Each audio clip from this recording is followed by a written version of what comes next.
Hello बच्चों, आज मैं आपके लिए लेकर के आया हूँ अंतरा भाग 2 से कक्षा 12 के लिए पाठ प्रेमधन की छाया स्मृति, जिसके रचनाकार हैं आचार्य रामचंद्र शुक्ल के प्रश्नों के उत्तर। जो महत्वपूर्ण प्रश्न हैं उनके उत्तर हम कैसे लिखते हैं, कैसे लिखेंगे, और उनका उत्तर मैंने लिख करके बताया है। तो आप पूरी वीडियो को ध्यानपूर्वक देखेंगे ताकि आप सीख पाएँ कि कैसे हम उत्तरों को लिखते हैं।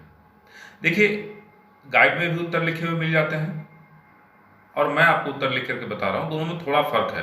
वो फ़र्क मैं बताता चला जाऊँगा और आप उसको समझ पाएंगे। ये इसलिए ज़रूरी है क्योंकि मैं स्वयं भी शिक्षक होने के कारण कॉपियों का मूल्यांकन करता हूँ, तो पाता हूँ कि उत्तरों में क्या कमियाँ रह जाती हैं और इन कमियों को विद्यार्थियों को निश्चित तौर पे दूर करना चाहिए और अपने लेखन में यह व्यवस्थित करना चाहिए कि ये जो कमियां हैं वे न हो। तो इन कमियों को दूर करते हुए बेहतर तरीके से प्रश्नों का उत्तर लिखने के तरीकों को समझने के लिए पूरा वीडियो को देखें। इस पाठ के प्रश्नोत्तरों को समझने के लिए आप मेरे द्वारा बनाए गए प्रेमधन की छाया स्मृति पाठ का जो विश्लेषण है, व्याख्या है, और उसकी जो ई कक्षा है जिसे मैंने रामचंद्र शुक्ल का जीवन परिचय और इस पाठ के विभिन्न बिंदुओं को रखते हुए इसका सारांश रखा है, उसे अवश्य देख लें। उसका लिंक नीचे डिस्क्रिप्शन में दिया गया है और ऊपर फ्लैश भी हो रहा है। तो चलिए, आगे बढ़ने से पहले अगर आपने मेरे इस चैनल को सब्सक्राइब नहीं किया है तो ई एडुस्टार हिंदी को सपोर्ट करने के लिए सब्सक्राइब जरूर करें। नीचे में लाल से सब्सक्राइब लिखा हुआ आ रहा है, उसे टच करें और नोटिफिकेशन पाने के लिए बेल आइकॉन को टच करें। तो चलिए हम लोग देखते हैं आज प्रश्नों को, जो है प्रेमधन की छाया स्मृति अध्याय से। तो देखिए, पहला प्रश्न आपके सामने है, लेखक ने अपने पिताजी की किन किन विशेषताओं का उल्लेख किया है। देखिए, उत्तर लिखते समय आप देखेंगे गाइड में या सामान्यतया जो बच्चे उत्तर लिखते हैं लेखक ने अपने पिताजी की निम्नलिखित विशेषताओं का उल्लेख किया। तो ये बड़ा साधारण सा, सामान्य सा उत्तर है, इसमें आपको पूरे अंक नहीं मिलेंगे क्योंकि इस पाठ से अगर प्रश्न पूछा जाएगा तो एक ही प्रश्न पूछा जाएगा। तो यदि एक प्रश्न पूछा जाता है तो लेखक कौन है, भाई 10 लेखकों को पढ़ना है आपको। अब उसमें कौन से लेखक की बात हो रही है, कौन से पाठ की बात हो रही है, अगर आप उसको समाहित करते हैं तो परीक्षक को लगता है कि नहीं, विद्यार्थी ने पूरी तरह से पाठ को पढ़ा है और ऐसे में आपको बेहतर अंक प्राप्त होता है, वह पूरा का पूरा अंक देता है। तो देखिए, हम उत्तर कैसे लिखेंगे। तो मैंने लिखा है उत्तर, आप इसको देखें, ध्यानपूर्वक देखें और सीखने का प्रयास करें। तो देखिए, यहाँ उत्तर को आप अब ध्यानपूर्वक देखें। तो लेखक रामचंद्र शुक्ल ने अपने संस्मरणात्मक निबंध प्रेम की छाया स्मृति के प्रारंभ में, देखिए ये उस संस्मरणात्मक निबंध के प्रारंभ में ही आया है, इसको मैंने लिख दिया। इससे क्या होता है कि पूरी तरह ये प्रमाणित हो रहा है कि आपने इसे पढ़ा है। तो के प्रारंभ में अपने पिताजी की कुछ विशेषताओं का उल्लेख किया है। वे बताते हैं कि उनके पिता फारसी के अच्छे ज्ञाता और पुराने हिंदी कविता के बड़े प्रेमी थे।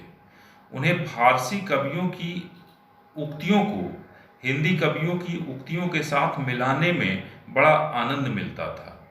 वे रात को घर के सभी लोगों को एकत्र करके रामचरितमानस और रामचंद्रिका का पाठ किया करते थे। साथ ही शुक्ल जी बताते हैं कि उनके पिताजी को भारतेंदु जी के नाटक बहुत प्रिय थे। इस प्रकार उनके पिता की जो साहित्य में अभिरुचि थी, उसने कहीं न कहीं लेखक को साहित्य से जोड़ने में महत्वपूर्ण भूमिका का निर्वाह किया। तो इस प्रकार से इस प्रश्न का उत्तर हो। आप देखिए, बहुत जगहों पे आपको बिंदुवार लिखे मिलेंगे, 1 2 3 4 5 करके। तो इस तरह से नहीं लिखना है, ऐसे प्रश्नों का उत्तर हम इस तरह नहीं लिखते हैं। वैसे प्रश्न के भी उत्तर लिखते हैं जो आपके सामने आएंगे, लेकिन ये जो प्रश्न था इसके उत्तर हम इस प्रकार से नहीं लिखते हैं, बल्कि जैसा मैंने लिख करके बताया है हम इस प्रकार से लिखते हैं। तो ऐसे ही प्रश्नों का उत्तर लिखने का प्रयास करें, सीखने का प्रयास करें। चलिए आगे बढ़ते हैं पाठ के दूसरे महत्वपूर्ण प्रश्न पर।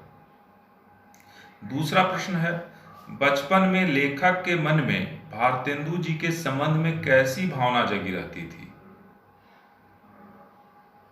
तो उत्तर होगा लेखक रामचंद्र शुक्ल। देखिए, यहां भी मैंने लिखा है कि लेखक रामचंद्र शुक्ल। इससे क्या होता है कि अगर मान लो कि पहला क्वेश्चन भी और दूसरा दोनों तो देगा नहीं, एक ही प्रश्न देगा। तो यहाँ पे समझ में आ जाएगा मूल्यांकन करने वाले को कि विद्यार्थी को यह पता है कि किस अध्याय से इस प्रश्न को लिया गया है। तो लेखक रामचंद्र शुक्ल अपने संस्मरणात्मक निबंध प्रेमघन की छाया स्मृति में यह बताते हैं कि बचपन से ही उनके मन में भारतेंदु जी के संबंध में एक अपूर्व मधुर भावना जगी रहती थी। इनके पिता को भी भारतेंदु जी के नाटक बहुत प्रिय थे। लेखक यह भी बताते हैं कि बालपन में उनकी जो बालक बुद्धि थी वह सत्य हरिश्चंद्र नाटक के नायक राजा हरिश्चंद्र और कवि हरिश्चंद्र में कोई भेद नहीं कर पाती थी। देखिए, एक नाटक है सत्य हरिश्चंद्र और एक ये लेखक और कवि हैं भारतेंदु हरिश्चंद्र। तो ये स्वीकारते हैं रामचंद्र शुक्ल कि उन दोनों में अंतर बचपन में वे नहीं कर पाते थे। तो इस प्रकार से उत्तर लिखते समय ध्यान देना इन बातों को कि न ऐसे प्रश्नों के उत्तर आप बिंदुवार नहीं लिखेंगे और बातों को समाहित करते समय यह प्रयास करेंगे बताने का कि किस अध्याय से लिया गया, कौन इसके रचनाकार हैं, इसका सकारात्मक प्रभाव जो है वह आपके परीक्षक पे पड़ता है और आपको पूरे अंक वह देता है। चलिए हम तीसरा प्रश्न देखते हैं। उपाध्याय बद्री नारायण चौधरी प्रेमघन की पहली झलक लेखक ने किस प्रकार देखी? यहां पुनः उसी प्रकार से प्रारंभ करेंगे। प्रेमघन की छाया स्मृति संस्मरणात्मक निबंध के लेखक आचार्य रामचंद्र शुक्ल बताते हैं कि उन्होंने किस प्रकार बद्री नारायण चौधरी प्रेमघन की पहली झलक देखी थी। वे लिखते हैं कि जब लेखक मिर्जापुर में नगर से बाहर रहते थे तो एक दिन बच्चों के साथ वे चौधरी साहब के मकान की ओर बढ़े। 1.5 मील का सफर तय करने के बाद पत्थर की एक बड़े मकान के नीचे वे रुके। वो पत्थर का जो बड़ा मकान था, हवेली नुमा मकान था, उसके नीचे वे रुके और वहीं पहली झलक उन्होंने देखी थी। तो हम लिखेंगे वहीं उन्होंने देखा कि उस मकान के ऊपर के बरामदे में लताओं के बीच एक मूर्ति की तरह या मूर्ति से पुरुष दिखाई पड़े जिसके दोनों कंधों पर बाल बिखरे हुए थे और एक हाथ खंभे पर था। देखते ही देखते वह मूर्ति दृष्टि से ओझल हो गई और वही बद्री नारायण चौधरी प्रेमघन की पहली झलक थी जिसे लेखक ने देखा था। तो इस तरह से आप बिल्कुल सटीक जैसा प्रश्न पूछा जाए वैसा ही उत्तर लिख करके परीक्षक को इम्प्रेस कर सकते हैं, उसे मजबूर कर सकते हैं कि वह ज़्यादा से ज़्यादा अंक आपको प्रदान करे। चलिए हम अगले प्रश्न को देखते हैं। चौथा प्रश्न जो महत्वपूर्ण प्रश्न है, लेखक का हिंदी साहित्य के प्रति झुकाव किस तरह बढ़ता गया? तो लेखक कौन? लेखक आचार्य रामचंद्र शुक्ल। तो उत्तर में हम लोग फिर इसको बताने का प्रयास करेंगे। तो इस तरह से उत्तर हम इसका लिख सकते हैं। लेखक रामचंद्र शुक्ल का हिंदी साहित्य से लगाव घरेलू परिवेश के कारण बचपन से ही था। लेखक पंडित केदारनाथ जी पाठक के पुस्तकालय से हिंदी साहित्य की पुस्तकें लाकर पढ़ते थे। केदारनाथ जी ने बालक के अंदर हिंदी पुस्तकों और लेखकों के प्रति जो आदर भाव देखा उससे वे प्रभावित हुए और उन्हीं के कारण वो जो प्रभाव था उनके कारण, उस प्रभाव के कारण 16 वर्ष की आयु में ही लेखक को हिंदी प्रेमी जो मंडली थी, हिंदी प्रेमियों की मंडली से परिचय हुआ, जिसमें काशी प्रसाद जायसवाल, भगवान दास हालना, पंडित बद्रीनाथ गौड़, पंडित उमाशंकर द्विवेदी जैसे हिंदी जगत के महत्वपूर्ण व्यक्तित्व सम्मिलित थे। इन सब का परिणाम यह हुआ कि लेखक का साहित्य के प्रति झुकाव तेजी से बढ़ने लगा। इस तरह से जो नाम है इनको आप याद रखने का प्रयास करेंगे ताकि उत्तर में इसको लिख सकें। इससे उत्तर प्रभावशाली होता है और आपको पूरे अंक प्राप्त होते हैं। चलिए हम अगले प्रश्न की ओर बढ़ते हैं। 5वां प्रश्न है अध्याय का, निस्संदेह शब्द को लेकर लेखक ने किस प्रसंग का जिक्र किया है? तो उत्तर हम लिखेंगे, देखिए बार बार केवल प्रश्न में लेखक आ रहा है लेकिन हम हर उत्तर में उनका नाम लिख रहे हैं क्योंकि मैंने बताया कि इसमें से कोई एक ही प्रश्न आपको परीक्षा में पूछा जाएगा, सातों के सातों या 2 या 3 प्रश्न इस अध्याय से नहीं आएंगे। तो किसी भी अध्याय से एक ही प्रश्न पूछा जाता है। तो इसलिए जब हम इसके 7 प्रश्नों को देखें तो हर प्रश्न में ये बताते हैं कि लेखक कौन है। तो लेखक रामचंद्र शुक्ल बताते हैं कि उनके और उनके मित्रों में बातचीत प्रायः लिखने पढ़ने की हिंदी में हुआ करती थी, जिसमें निस्संदेह इत्यादि शब्द आया करते थे। लेखक जिस स्थान पर रहते थे वहाँ अधिकतर वकील, मुख्तार, कचहरी के अफसर आदि ही रहा करते थे। यह लोग उर्दू का प्रयोग अधिक किया करते थे। ऐसे लोगों को लेखक तथा उनकी मंडली के द्वारा हिंदी की बोली कुछ अनोखी लगती थी और इसीलिए इन लोगों ने लेखक और उनकी मित्र मंडली का नाम निस्संदेह रख दिया। इस प्रकार से स्पष्ट हो जाता है, प्रश्न में जो पूछा जा रहा है वह उत्तर में स्पष्ट कर दिया जाता है। तो फिर अंक कटने का कहीं कोई सवाल ही नहीं है। चलिए हम अगला प्रश्न देखते हैं। छठा प्रश्न, पाठ में कुछ रोचक घटनाओं का उल्लेख है, ऐसी 3 घटनाएं चुनकर उन्हें अपने शब्दों में लिखिए। अब देखिए यहाँ हमें बिंदुवार ही लिखना पड़ेगा क्योंकि 3 घटनाएं पूछी गई हैं, तो हम 1 2 3 लिखेंगे ही। तो ऐसे प्रश्नों का उत्तर लिखते समय उत्तर बिंदुवार लिखें, पॉइंट देकर के लिखें। तो चलिए हम उत्तर देखते हैं।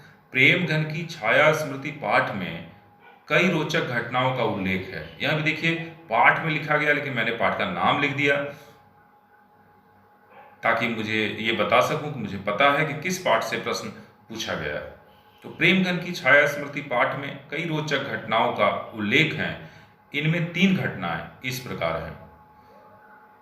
नंबर 1, एक दिन प्रेमघन जी के यहाँ कई लोग बैठे बातचीत कर रहे थे कि एक पंडित जी आ गए। चौधरी साहब ने पूछा, कहिए क्या हाल है? पंडित जी बोले, कुछ नहीं, आज एकादशी थी, कुछ जल खाया और चले आ रहे हैं। चौधरी जी थे मजाकिया किस्म के व्यक्ति, तो वे पूछते हैं कि जल ही खाया है कि कुछ फलाहार भी पिया है?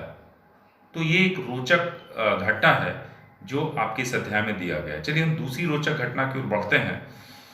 एक बार एक प्रसिद्ध कवि वामनाचार्य गिरी चौधरी साहब से मिलने आए, और आपको तो पता ही है, मैंने अपने पाठ में बताया है जिसका लिंक डिस्क्रिप्शन में दिया गया है कि किस प्रकार से चौधरी जी विनोद करते रहते थे, मजाक करते रहते थे, लोगों को बनाने का प्रयास करते थे, उल्लू बनाते थे, तो उनको भी लोग छोड़ते नहीं थे। यहाँ उसी प्रकार का एक उदाहरण है। तो वामनाचार्य गिरी जी चौधरी साहब से मिलने आ रहे थे। वह मार्ग पर चलते हुए चौधरी साहब पर आधारित कविता का निर्माण कर रहे थे। तभी उन्हें ऊपरी बालकनी में चौधरी साहब दिखाई पड़े। उन्हें देखते ही वह तपाक से जोर से बोल पड़े, खंभा टेकी खड़ी जैसे नारी मुगलाने की। तो उन्होंने मजाक किया कि खंभे से टेक लगा करके इस तरह से एक नारी सी व्यक्ति खड़ा है, मानो मुगल काल की जैसे नारियां खंभे से टेक लगा के खड़ी रहती थी। क्योंकि प्रेमघन जी के बाल लंबे लंबे थे, तो इसलिए वामनाचार्य गिरी ने उनका भी मजाक बनाने का प्रयास किया। तीसरी एक घटना है कि एक दिन चौधरी साहब ने पड़ोसी से सवाल किया। वे सवाल पूछते रहते थे सबों से, क्यों साहब घन चक्कर के क्या माने हैं? अब पड़ोसी महाशय भी तपाक से बोले, वे भी उसी प्रकार के व्यक्ति थे। वाह, यह क्या मुश्किल बात है। एक दिन रात को सोने से पहले कागज कलम लेकर सवेरे से रात तक जो जो काम किए हो सब लिख जाइए और पढ़ जाइए। तो इस तरह से उनको लोग जवाब भी उन्हीं की शैली में दिया करते थे। तो ये 3 घटनाएं इस प्रश्न के उत्तर में हम इस प्रकार से लिख सकते हैं। चलिए हम अगले प्रश्न को देखें। 7वां प्रश्न, इस पुरातत्व की दृष्टि में प्रेम और कुतूहल का अद्भुत मिश्रण रहता था। यह कथन किसके संदर्भ में कहा गया है और क्यों? स्पष्ट कीजिए। तो देखिए ये कथन तो लेखक का ही है, और क्या संदर्भ है इसको हम लोग देख लेते हैं। तो संदर्भ मतलब आखिर किस कारण से ही ऐसा कहा गया, तो इसी को बताना है। तो हम लोग उत्तर इसके लिए जो अच्छा उत्तर हो सकता है इस प्रकार से लिख सकते हैं। दिया गया कथन बद्री नारायण चौधरी प्रेमघन के संदर्भ में कहा गया है। इस कथन के द्वारा लेखक ने, आप यहाँ लेखक आचार्य रामचंद्र शुक्ल भी लिख सकते हैं, वो ज़्यादा बेहतर होगा। चलिए मैं जोड़ देता हूँ कि लेखक आचार्य रामचंद्र शुक्ल ने चौधरी जी के व्यक्तित्व को प्रदर्शित किया है। लेखक के अनुसार चौधरी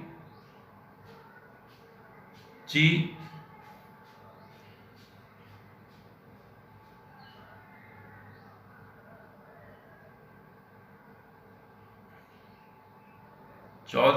अपनी मंडली में सबसे पुराने थे। यहाँ टाइपिंग मिस्टेक है थोड़ा सा, इसे आप समझें। चौधरी जी अपनी मंडली में सबसे पुराने थे, अतः वे पुरातत्व की संज्ञा पाए हुए थे। चौधरी जी स्नेही भी थे और अपनी मंडली के हर सदस्य से प्रेम करते थे। उनका व्यक्तित्व कुछ ऐसा भी था कि सब उन्हें कुतूहल की दृष्टि से देखा करते थे, मतलब आश्चर्य की दृष्टि से देखते थे, और उन्हें जानने के प्रयास में सबके अंदर जिज्ञासा विद्यमान रहती थी कि भाई ये इस प्रकार के कैसे हैं। तो इसीलिए जो है उनके लिए लेखक ने पुरातत्व, प्रेम, कुतूहल, इन सारी चीज़ों का मिश्रण बताया है, इन शब्दों का उपयोग किया है। चलिए हम अगले प्रश्न की ओर बढ़ते हैं। जो अंतिम प्रश्न है, 8वां प्रश्न। प्रस्तुत संस्मरण में लेखक ने चौधरी साहब के व्यक्तित्व के किन किन पहलुओं को उजागर किया है? तो उत्तर हम इसका इस प्रकार से लिख सकते हैं। देखिए यहाँ भी बिंदुवार, चूंकि व्यक्ति का चरित्र चित्रण जब होता है तो हम उसके विभिन्न पहलुओं को रखने का प्रयास करते हैं। यहाँ भी एक प्रकार से उसी प्रकार का प्रश्न है। तो व्यक्तित्व का पहलू यानी चरित्र का चित्रण, व्यक्तित्व का चित्रण। तो यहाँ हम उत्तर ऐसे लिख सकते हैं कि संस्मरण प्रेम घन की छाया स्मृति में लेखक रामचंद्र शुक्ल ने चौधरी साहब के व्यक्तित्व के निम्नलिखित पहलुओं को उजागर किया है। हिंदी प्रेम, पहला हिंदी प्रेम, आप यहाँ किसी प्रकार का चिन्ह दे करके या नंबर दे करके 1, 2, 3 भी दे करके लिख सकते हैं। तो चौधरी साहब हिंदी के कवि थे और प्रेमधन के उपनाम से लिखा करते थे।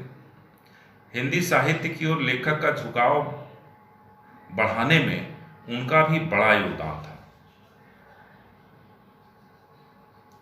हिंदुस्तानी रईस, तो चौधरी साहब हिंदुस्तानी रईस थे और उनकी हर एक अदा से रियासत और तबीयतदारी टपकती थी।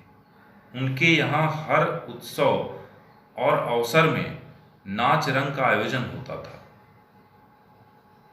और तीसरा बिंदु उनके व्यक्तित्व से जुड़ा हुआ महत्वपूर्ण है, वो है आकर्षक व्यक्तित्व। तो चौधरी साहब का व्यक्तित्व बड़ा आकर्षक था।